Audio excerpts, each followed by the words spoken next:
Next. अगं सुनीता, इथं कुठं? अगं मंजू, अगं ते लाडकी बहीण योजनेचे पैसे घ्यायला आलीये. आणि तू ग? मी पण. तुला माहितीये, या पैशाने मी कॉम्प्युटरचा कोर्स करणार आहे. होय काय?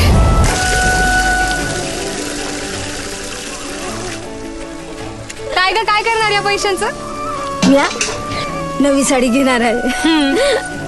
आणि तू? मला पहिल्यांदा माझ्या नवऱ्याकडे हात नाही पसरायला लागणार माहेरी जाताना भाऊबीजेसाठी. काय ग शांते, तुला पण लाडकी बहीण योजनेचं पैसे मिळालं ना?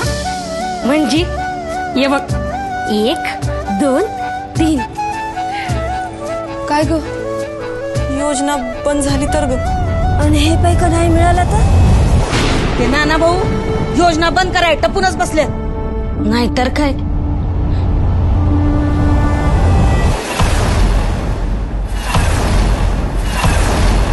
काय धक्का बसला? काँग्रेसला साथ म्हणजेच लाडकी बहीण योजनेचा घात.